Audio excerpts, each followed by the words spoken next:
जो credit card का एक फ्रॉड हुआ है मेरी वाइफ के साथ, उसके रिगार्डिंग मैं इस वीडियो के थ्रू आप लोगों को थोड़ा सा अवेयर करना चाहता हूँ कि क्या हुआ और कैसे हुआ और कैसे आप लोग इस टाइप के फ्रॉड से एक लिमिट तक बच सकते हैं। तो बेसिकली ये स्टार्ट होता है मार्च मंथ में 2021 के मार्च मंथ में मेरे पास यस बैंक चेन्नई ब्रांच से एक फ़ोन आता है कि कंफर्मेशन कॉल था कि हम लोगों ने यस बैंक के लिए, बेसिकली मेरी वाइफ ने यस बैंक का क्रेडिट कार्ड अप्लाई किया है या नहीं किया है। तो हमने मना कर दिया कि नहीं, हमने कोई क्रेडिट कार्ड अप्लाई नहीं किया। बेसिकली हमने कोई क्रेडिट कार्ड अप्लाई किया ही नहीं था किसी भी बैंक के अंदर। उस फ़ोन के 10 मिनट बाद उस बंदे का अगेन मेरे पास फ़ोन आया रिकन्फर्मेशन के लिए कि हम लोगों ने कोई एप्लीकेशन दी है यस बैंक में क्रेडिट कार्ड के लिए या नहीं दी है।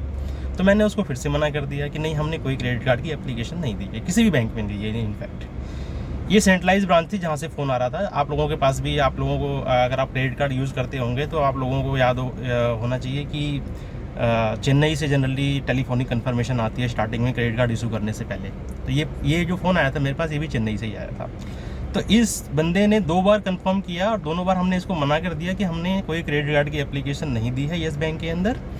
फिर इस बंदे के फ़ोन कटने के 10 मिनट बाद मेरे पास east Patel Nagar yes bank के ब्रांच मैनेजर का फ़ोन आया और उसने मुझसे पूछा कि कहीं मेरी वाइफ ने यस बैंक का कार्ड अप्लाई किया है कि नहीं। ये 3rd टाइम था उसी दिन का। तो मैंने उसको फिर से मना कर दिया कि नहीं, हमने कोई कार्ड अप्लाई नहीं किया है। और यहाँ से चीज़ स्टार्ट हुई, क्योंकि स्टार्टिंग की जो 2 कॉल थी वो मैंने इतना सीरियस लिया नहीं, बट जब मैनेजर का फ़ोन आया तो थोड़ा सा मैं सीरियस हो गया। मैंने उससे पूछा बंदे से कि ये क्या बार बार क्यों पूछा जा रहा है। तो उस बंदे ने बताया कि मेरी वाइफ के नाम से यस बैंक के अंदर एक एप्लीकेशन आई है, क्रेडिट कार्ड अप्लाई किया है किसी ने। तो उस बंदे ने बताया कि ये दिल्ली के किराड़ी से एप्लीकेशन रेज हुई है। जो एप्लीकेशन के ऊपर एड्रेस है वो किराड़ी का एड्रेस है और हम लोगों का एड्रेस किराड़ी का नहीं है, हम लोग दिल्ली में कहीं और रहते हैं। तो उसी बंदे ने फिर बाकी चीज़ें बताई कि ये एप्लीकेशन जिस बंदे ने रेज करी है उसने मेरी वाइफ का नाम तो बिल्कुल सही लिखा हुआ था उस एप्लीकेशन के ऊपर, बट हस्बैंड का जो नाम था, यानी कि जहाँ पे मेरा नाम होना चाहिए वहाँ पे किसी और का नाम था। तो उस बंदे के पास जो डिटेल थे, जो डॉक्यूमेंट्स थे जो उसने चुराए थे, उसमें मेरी डिटेल नहीं थी। तो उसने ऐसे ही किसी का भी नाम उसके ऊपर लिख दिया था। जो मोबाइल नंबर दिए गए थे क्रेडिट कार्ड एप्लीकेशन के अगेंस्ट, वो भी बिल्कुल चेंज कर दिए गए थे। उन्होंने अपने नए नंबर दे रखे थे उसके ऊपर 2 नंबर। एड्रेस भी बिल्कुल चेंज था उसके ऊपर, हमारा एड्रेस नहीं था। तो मैंने उससे, जो यस बैंक का जो मैनेजर था, मैंने उससे पूछा कि जब उस बंदे ने मोबाइल नंबर चेंज कर दिया और एड्रेस चेंज कर दिया तो आप लोग मेरे नंबर पे कैसे फ़ोन कर पाए? आप मतलब बेसिकली कंफर्मेशन तो हमसे ही ली गई उसके ऊपर।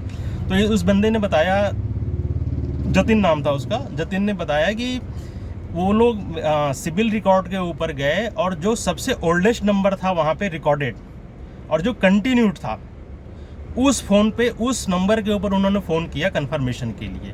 तो ये उन्होंने एक प्रिकॉशन लिया, उन्होंने मैकेनिकली काम नहीं किया, उन्होंने यस बैंक वालों ने एक प्रिकॉशन लिया। जो सिबिल पे मेरा ओल्डेस्ट रिकॉर्ड था और जो मोबाइल नंबर था उसके ऊपर उन्होंने फ़ोन करके कंफर्मेशन ली। तो पता चला कि ये एक फ्रॉड है। अब ये पता चलने के बाद एकदम से आप सोचने समझने से बाहर हो जाते हैं कि ये क्या हो रहा है, किस टाइप का फ्रॉड है। तो उसी बंदे ने, यस बैंक के बंदे ने मेरे को बताया कि ये एक नए तरीके का फ्रॉड है, जो बेसिकली जो ये फ्रॉड करने वाले बंदे होते हैं ये आपके डॉक्यूमेंट्स कहीं से ले लेते हैं। अभी कैसे लेते हैं इसके 2-3 एग्जांपल उसने दिए। जैसे कि आज के टाइम में लोग बैंकिंग ट्रांजैक्शन बहुत ज़्यादा करते हैं। तो अब कोरोना के टाइम में क्या होता है कि बहुत सारे लोग बैंक विजिट करना नहीं चाहते, बंदे को अपने घर पे बुलाना नहीं चाहते, तो बहुत सारे लोग व्हाट्सएप के ऊपर डॉक्यूमेंट भेज देते हैं। तो व्हाट्सएप के ऊपर जो डॉक्यूमेंट भेजे जाते हैं वो पूरे के पूरे डिजिटल फॉर्म में होते हैं, जिनको मॉर्फ करना या एडिट करना बहुत ईजी होता है इन फ्रॉड करने वाले बंदों के लिए। तो उसने एक चीज़ बताई कि इस तरीके से इनके पास डॉक्यूमेंट चले जाते हैं और पूरे ग्रे मार्केट में सेल कर देते हैं कि भाई ये जैसे डॉक्यूमेंट आप किसी को देते हैं और ऐसे बंदे के पास चला गया तो हर जगह सर्कुलेट हो जाता है आपका डॉक्यूमेंट। उसके बाद जो फ्रॉड करने वाले बंदे होते हैं उसको अपने हिसाब से एडिट करके उसका मिसयूज कर सकते हैं। एक तो ये तरीका है डॉक्यूमेंट निकालने का। दूसरा तरीका डॉक्यूमेंट निकालने का होता है बैंक के ही थ्रू, कि बैंक का कोई एम्प्लॉई, बेसिकली जो बैंक के एम्प्लॉई होते हैं इन सब चीज़ों के अंदर, वो परमानेंट एम्प्लॉय नहीं होते हैं, सारे कॉन्ट्रेक्चुअल एम्प्लॉय होते हैं। और उनको हम लोग जैसे अपने डॉक्यूमेंट देते हैं तो वो डॉक्यूमेंट उसकी एक कॉपी अपने पास रख लेते हैं और वहाँ से वो डॉक्यूमेंट फिर सर्कुलेट हो जाता है और फिर वो मिसयूज करने वाले बंदों के पास पहुँच जाता है। तो इस तरीके से कहीं ना कहीं से वो हमारा डॉक्यूमेंट सेक्रीफाइस हुआ था और वो इन लोगों के पास पहुंच गया था और इन लोगों ने उसके ऊपर डिटेल्स मॉफ करके वो क्रेडिट कार्ड अप्लाई किया था। अब जिन बंदों ने क्रेडिट कार्ड अप्लाई किया था उन्होंने मेरी वाइफ को गवर्नमेंट टीचर दिखाया था, दिल्ली के एक गवर्नमेंट स्कूल के अंदर उसको टीचर दिखाया था। तो टीचर दिखाने से एक बेनिफिट ये हो जाता है कि अगर आपका सिविल रिकॉर्ड अच्छा है और वो बैंक वालों को एक अच्छी नौकरी दिखाते हैं, परमानेंट नौकरी, तो बहुत चांसेस होते हैं कि वो क्रेडिट कार्ड एप्लीकेशन आपकी एक्सेप्ट हो जाए बैंक में और बैंक वो अलाउ कर दे, एप्लीकेशन क्रेडिट कार्ड जारी कर दे आपके नाम से।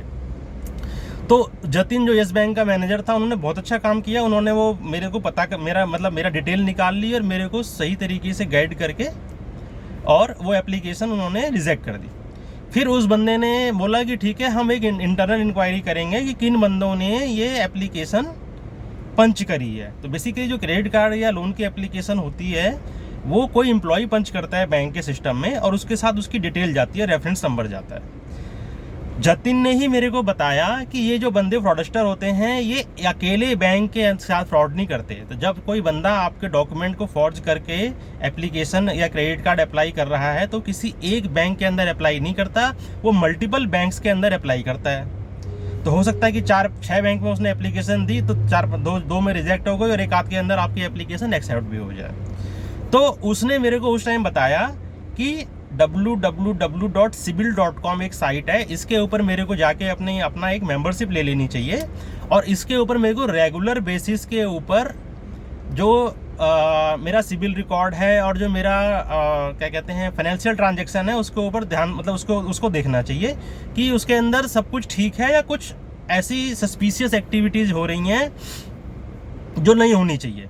लाइक मेरा एड्रेस मेरे घर का एड्रेस हमेशा एक ही रहता है, वो चेंज होता नहीं है, बट वहाँ पे अगर आप देखें मल्टीपल एड्रेसेस हैं तो इसका मतलब किसी ने आपके डॉक्यूमेंट फोर्ज करके कहीं ना कहीं कुछ एप्लीकेशन या लोन लेने की कोशिश करी है, क्रेडिट कार्ड लेने की कोशिश करी है। तो मार्च मंथ से ही बेसिकली मैं वो जो साइट थी उसके ऊपर निगाह रख रहा था, ध्यान रख रहा था कि कोई चीज़ ऐसी हुई तो नहीं है, और कुछ भी वहाँ पे नहीं नज़र आया मेरे को। अभी परसों की बात मैं बता रहा हूँ, आज 22 तारीख है और 2 दिन पहले मेरे को एक सस्पिशियस कार्ड नज़र आया मेरे सिबिल रिकॉर्ड के अंदर एक्सिस बैंक का, और उस एक्सिस बैंक की क्रेडिट जो लिमिट थी वो पूरी की पूरी यूटिलाइज कर ली गई थी। तो मैंने एक्सिस बैंक के अंदर फ़ोन किया क्योंकि हमारे पास एक्सिस बैंक का कोई भी कार्ड नहीं है, मेरी वाइफ के नाम से कोई भी कार्ड एक्सिस बैंक का नहीं है। तो हम लोगों ने एक्सिस बैंक को फ़ोन किया, उनका जो कस्टमर सपोर्ट है, कि भाई ऐसे ऐसे एक कार्ड दिख रहा है हम लोगों के नाम के आगे, मतलब मेरी वाइफ के नाम के आगे, और ये कार्ड हम लोगों ने मेरी वाइफ ने कभी अप्लाई नहीं किया है, तो ये कार्ड बताइए कि कहीं गलती से तो नहीं आ गया है सिबिल रिकॉर्ड के अंदर। तो कस्टमर जो टेलीफोनिक कस्टमर था उन्होंने बहुत ज़्यादा हेल्प नहीं कर पाए, तो उन्होंने हमें सजेशन दी कि हम एक नियरेस्ट ब्रांच में विजिट कर लें, वहाँ से सारी डिटेल निकल जाएगी। तो हम लोग दिल्ली के सिविल लाइन पास में ही पड़ता है, सिविल लाइन ब्रांच चले गए और वहाँ पे हम लोगों ने अपनी बात बताई और वहाँ पे एक बंदे ने जो कस्टमर रिप्रेजेंटेटिव था उसने वो डिटेल निकाली, तो पता चला कि यस मार्च महीने में ही ये ट्रेल जो थी मार्च वाली, मैं येस बैंक वाला बता रहा था, इसीलिए बता रहा था आपका कि जो मल्टीपल बैंक्स थे वो मल्टीपल बैंक्स में एक ये एक्सिस बैंक भी था। तो येस बैंक का कार्ड तो येस बैंक वालों की होशियारी के कारण रुक गया, मगर एक्सिस बैंक वालों ने ऐसा कोई भी इंक्वायरी नहीं करी, इन्होंने वो कार्ड इशू कर दिया था उन बंदों को। तो एक्सिस बैंक ने जो कार्ड इशू किया था मार्च महीने में, उसके ऊपर 2 ट्रांजैक्शन की गई हैं जो मेरी वाइफ के नाम से इशू हुआ है, और ये सुल्तानपुरी में पता नहीं कौन सा एड्रेस देके और पता नहीं कौन सा मोबाइल नंबर देके और कौन सा ईमेल आईडी देके उन बंदों ने उस कार्ड को वहाँ पे इशू करवाया। और उस कार्ड को इशू करते ही ये किस्मत की बात है, मान लीजिए कि इसके ऊपर क्रेडिट लिमिट ज़्यादा नहीं थी, नहीं तो आज के टाइम में 3 लाख 5 लाख की क्रेडिट लिमिट बहुत इजीली मिल जाती है कार्ड्स के ऊपर। इन बंदों को जो क्रेडिट लिमिट मिली वो 80,000 की मिली, 80,000 की लिमिट मिली। तो जो इनको लिमिट मिली इन्होंने पूरा का पूरा यूटिलाइज कर लिया। आकाश इंस्टीट्यूट को इन्होंने ऑनलाइन ट्रांजैक्शन करी है सेम जब इनको कार्ड मिला, और एक इन्फिनिटी क्लासेस है, ये भी सेम उसी सेगमेंट के अंदर है जो आकाश इंस्टीट्यूट जैसे है, जैसे बाइजू है, तो आकाश इंस्टीट्यूट को इन्होंने पेमेंट करी है उसके अंदर, और इन्फिनिटी क्लासेस को इन्होंने उसके अंदर पेमेंट करी है। जब क्रेडिट लिमिट पूरी ख़त्म हो गई तो इन्होंने कार्ड वगैरह सब बंद कर दिया। ये बात मेरे की मार्च की ट्रांजैक्शन है और मेरे को आज पता चली है ट्रांजैक्शन, वो भी मैंने खुद इसको पता किया है अपने सिविल रिकॉर्ड में, मतलब वाइफ के सिविल रिकॉर्ड में जाके। एक्सिस बैंक वालों को भी नहीं पता था। एक्सिस बैंक वालों को मतलब वो अभी तक उसी नंबर पे फ़ोन कर रहे हैं पैसा निकालने के लिए कि भाई ये बंदा ग्राहक कहाँ चला गया। अब ये इतना सीरियस क्राइम है कि आप इससे बच ही नहीं सकते। किस तरीके से बचेंगे आप? आपके बैंक के अंदर बैंक अकाउंट्स आपके हैं ही, वहाँ पे आपका KYC जाता ही जाता है। तो वहाँ पे अगर कोई बंदा ऐसा बैठा हुआ है जो आपके डिटेल सेल कर रहा है ओपन मार्केट के अंदर, तो वहाँ से डिटेल निकाल के आपके बेच देगा वो। और अगर आपने कभी मोबाइल लिया, कोई प्रीपेड मोबाइल लिया, कहीं सिम लेने चले गए, वहाँ पर भी आप मतलब नंबर ऑफ वेज है जहाँ पे आप अपने डॉक्यूमेंट सेक्रीफाइस करते हैं। और वो डॉक्यूमेंट किसी बंदे के पास पड़ सकता है जो बंदा वहाँ से आपके डॉक्यूमेंट्स उठा के कहीं पर भी ग्रे मार्केट में ऐसे बंदों को बेचेगा, और वहाँ पर ये उसको एडिट करेंगे, उसको मॉफ करेंगे और आपके नाम से क्रेडिट कार्ड या लोन ले लेंगे। और एंड में वो आपके माथे पड़ेगा। अगर आप पैसा नहीं देंगे तो आपका सिविल रिकॉर्ड ख़राब होगा, सिविल रिकॉर्ड ख़राब होगा तो आप कभी लोन वगैरह लेने जाएंगे तो आप नहीं ले पाएंगे। तो यहाँ पे यस बैंक वाला जो बंदा था उसने एक चीज़ बताई थी कि आप सिविल, जो आपका जो सिविल रिकॉर्ड है उसको अगर आप बैंकिंग ट्रांजैक्शन करते हैं, आपके पास क्रेडिट कार्ड्स हैं, आपके पास लोन हैं, तो आप कोई किसी भी साइट के ऊपर जाके, जैसे कि मेरे केस में उसने www.cibil.com साइट बताई, वहाँ पे आप एक मेंबरशिप ले लीजिए और उस मेंबरशिप के उसके अंदर लॉगिन करके अपनी डिटेल्स रेगुलर बेसिस पे चेक कीजिए। क्योंकि आपने जो लोन लिया है आपको पता है, आपके जो क्रेडिट कार्ड्स हैं आपको पता है, आपका घर का जो एड्रेस है वो पता है। इसके अलावा वहाँ पे जो भी चीज़ अपीयर होती है, लाइक आप रहते हैं फॉर एग्जांपल माल रोड पे रहते हैं दिल्ली के अंदर, और माल रोड पे आपका एक मकान है, वहाँ पे मान लीजिए ABCD माल रोड पे आप रहते हैं और वहाँ पे एड्रेस आ रहा है XYZ सुल्तानपुरी, XYZ तुकमीरपुर। तो इसका मतलब ये है कि आपके डॉक्यूमेंट्स के साथ किसी ने छेड़खानी करने की कोशिश करी है।